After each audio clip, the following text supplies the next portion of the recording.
We now move on to Art You Talking About? Rebrand! We call this segment What You Talking About. What you on about? What you on about? Doesn't matter, it's in the past. It's in the past. But we decided that we want to talk about more forms of art and content than just merely things that you can watch. Mm-hmm. We also want to talk about things like music and visual art and stuff that isn't just quite TV. So hence, Art You Talking About? And on that note, I'll be talking about a movie anyway. Yeah. So, right we want to ease you into the rebrand. Yeah. What are you talking about, Nara? This week, talking about The Dark Knight.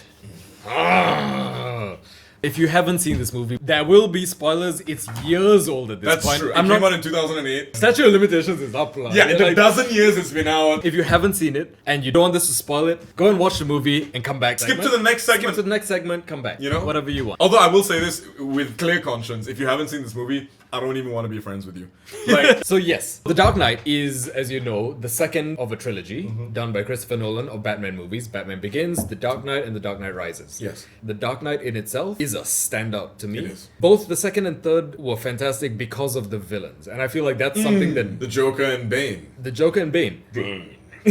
The Dark Knight in particular made me realize how much depth there was in this one character in particular. Batman was very much upstaged by the Joker. Absolutely. And the Joker made this movie what it was. He was the opening sequence. He was the opening sequence. Long before Batman comes into it, you set the tone with the Joker. Right. That is the issue that you need to deal with. Right, nice. There's so many dimensions and so much depth. Every director who approaches this character, everyone who tries, does it differently. Each director can take it in a different way. Right. And still explore each actor. Explore a very real facet of what the Joker is. Right. I feel like Nolan captured all of it, the nuances of the character, in this one movie. In one movie. Perfectly in one line. Some people just want to watch the world burn. Yeah. Iconic line, and it sets the tone for who this person is. The Joker does not give a fuck about money. No. Literally in one Sets it scene, on fire. he sets an entire mountain of cash on fire. All his. Yeah. Just to prove that point. Just to prove that he doesn't It's matter. not about money. It's about sending a message. Exactly. He doesn't want power or control, even though he gets it through the sheer chaos that he caused. Yeah. On both sides, good and bad. Neither wanted to deal with him, and therefore he managed to take over the city. By immediately alienating both the good guys and the bad guys, he became unmanageable and unstoppable. Unstoppable. Because neither side could collaborate. All he did was work with people from Arkham Asylum. He recruited the criminally insane. Our operation is small, but we've got plenty of room for aggressive expansion. So we're gonna have tryouts.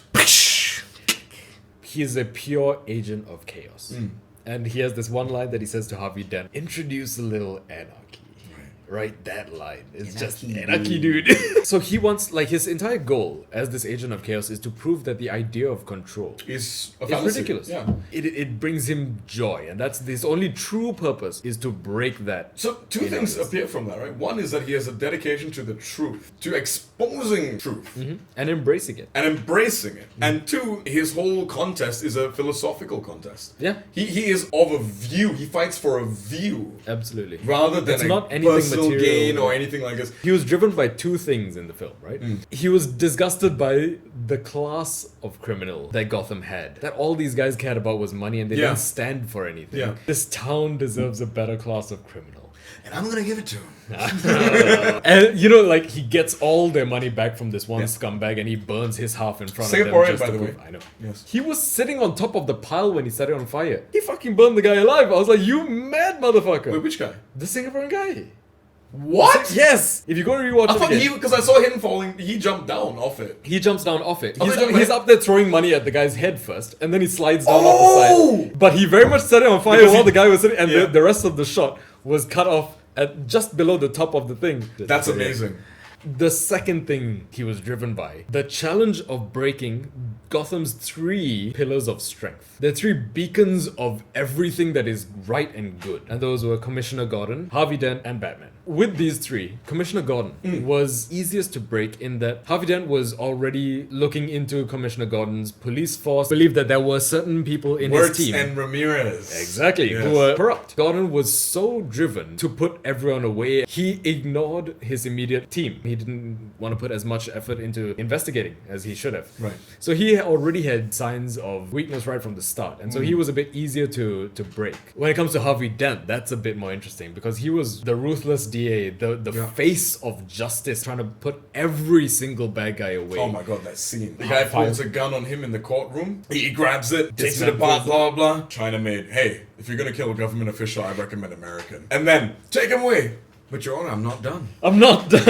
This motherfucker. This dude, man. What a guy. What a guy. That is a district attorney. That's a DA. Yeah. To the Joker, He was another beacon. he's a challenge. I need to break of everything this guy. that is wrong with the world. Joker was obviously responsible for kidnapping of both Harvey Dent and Rachel, and eventual death of Rachel. But when he finds Harvey in the hospital, and Harvey is at this point burnt off half his face, the Joker is trying to explain to him that I hope you know that what This I is stand not for, personal. it wasn't personal, and that what he stands for is proving that trying to have a plan is never going to work, and that schemers who are trying to control things actually have no You control. have the example of the bus and then the soldiers. Yeah. Exactly. An absolute philosopher, man. Like, Absolutely. The dialogue was so well written. At that point, when he's really, really riled up Harvey Dent, he puts a gun in Harvey's hand, points it to his own head, and gives Harvey the ability to choose what to do next. Right. Just to prove that he is not someone who plans, he just does things.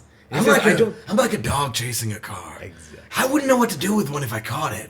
You know, it perfectly sums it up, right? Like, he doesn't know what he wants to do, he just does things. But he does them This. with the conviction that is missing from people who are controlled. Exactly, and who want to control. Right. This was very much the turning point of Harvey Dent. This is the Joker proving to him that your way of trying to plan everything for from your personal life to the city, Has resulted in chaos. absolute chaos.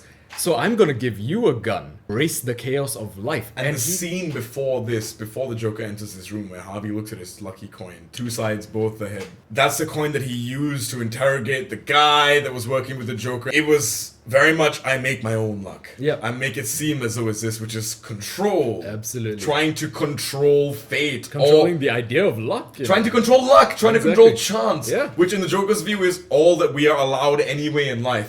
And then he just takes it and he goes, one side of it is now burnt. Yeah. And he goes, it's up to fate. It's up to fate, and he embraces it in that moment. That is the turning Holding point. the trigger, right? And then the Joker goes, Now we're talking. In that moment, whatever happens, he's already proven his point. True. That Harvey has already lost by trying to be a schemer, by trying to plan, because nothing he's planned has worked. Heath Ledger's Joker was like an actual comic book Joker in a real world. There's no attempt to humanize this character, which is why I feel like Nolan did so well. Which you don't get from like the Avengers, for example, because everybody's all overpowered and everything. So you are aware that you're stepping into fantasy world, whereas in the Nolan trilogy, you are stepping into real life. Yeah. And you have characters that have such grounded, insane views, like, and they coexist. Yep. They are insane views by contrast to the views that we accept as a society and stuff, but they are grounded because they're grounded in a simple belief. So with Batman, the third and final beacon of justice. Yes, and control. And control. With Batman, he tries to get Batman to reveal who he is. Yeah. And he tries to get Batman to break his one ultimate rule, which is never to kill. Right. Which in Joker's word is a misplaced sense of self-righteousness. I fucking love that.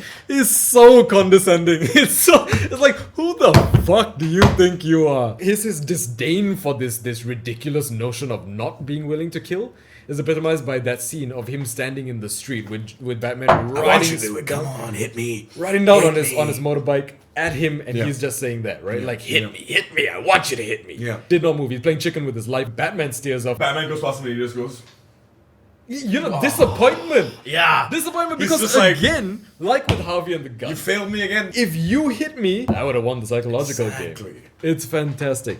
And Joker never wants to kill Batman either. Yeah. Because I Batman don't want to kill you. What would I do without you? exactly, he is the car that he chases. Yes. And Batman is the ultimate antithesis of To a the Joker's being view, to yeah. the Joker, right? And so he has too much fun with him. Yeah. He loves the challenge of trying to break Batman more than the idea of ever killing him, because that's Right. game over without winning. Right, No one right. wins. Both lose. Right. Joker's willing to lose over and over again Mind until you, he wins. If you're good at something, never do it for free. Get paid half the mafia's fucking wealth to kill Batman and then burn it. Boom. And don't kill Batman. Don't kill- and he took over the whole Amazing, town. He took amazing. the city. In general, this movie I think was such a perfectly crafted narrative to really dive into the nuances of the character. Christopher Nuance.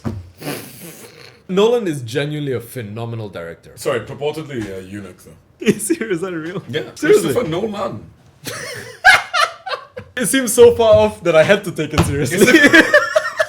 So I wanted to talk about a few things about Nolan's craftsmanship as a director, which is why he is one of my favorites. His storytelling, character development. It shows how much depth you can have in the individual characters. And this goes beyond, I know I've been focusing on the Joker, but talking about Michael Caine, about Alfred and Batman, that relationship is so beautiful. The story that Alfred shares about this jewel thief that they were tracking and how he had just thrown the jewels away. As a way of just getting through to Batman. And how he told only elements of the story. You'll have this later. Talking about how Batman has his limits and, you know, one day you're going to find it. And he says because Alfred understood how dangerous this guy was before Batman ever because did. he knew the character. He knew the type of person the Joker was from his experience. And saying that, you know, one day you'll find his limits. And Bruce Wayne says, you know, on that day you'll tell me I told you so. Right? And he said, on that day, sir, I won't want to. Yeah. And although on that day he said, although I did bloody tell you so. It's such a good line. I'm gonna say that you're the brains of the operation, Alfred. That letter from Rachel, yeah. telling him that she is going to marry Harvey Dent. And then she dies, but gave Alfred the power to give this to Batman at the right time. Yeah. When Bruce was about to give up on everything, Alfred talks him into getting back into the game because you need to do this for your city. That's what Batman is about. He's the one person who can take this level of beating and just keep going. Right. But he knew in that moment, Bruce was confiding in him about how Rachel was going to wait for him. And Alfred knew that for Gotham, they needed Batman and he had to lie to him and keep that belief alive. There's so much depth to the characters in this. It's beautiful. Then I wanted to talk about the sound design that he created in this movie. Was it Baz Luhrmann? Did he do the score? Hans Zimmer. The absolute fucking legend as well. A couple things. Both of these are Nolan trademarks and they appear in a bunch of his films. One is the ticking clock. He always uses the sound of ticking in his movies for tension, and he used it in like the hospital scene with Joker and Harvey Dent. That whole conversation, there was ticking in the background. He always does it. Because the hospital's gonna explode. Exactly. Right. No one knows this at the time, but it's there. He does the same thing in Dunkirk when the bombing is happening before it happens. The other thing is this thing called a shepherd tone. A shepherd tone is basically taking one note, increasing it by one octave. Right. And then you take that same increase and you do that one octave up and one octave down. So you've got three notes increasing. The top note fades off as it reaches the top, and the bottom note fades in as it comes in. Okay. So these two always balance out. Oh, I see. So the third becomes the second becomes right. Okay. Exactly. Okay, so the middle octave is always constant. Correct. First blends into the third blends into the first, and so basically what you're hearing is a feeling of things increasing without the note actually increasing at all. Exactly. And if you loop this, it feels like a never-ending increase in pitch, and it is so unnerving.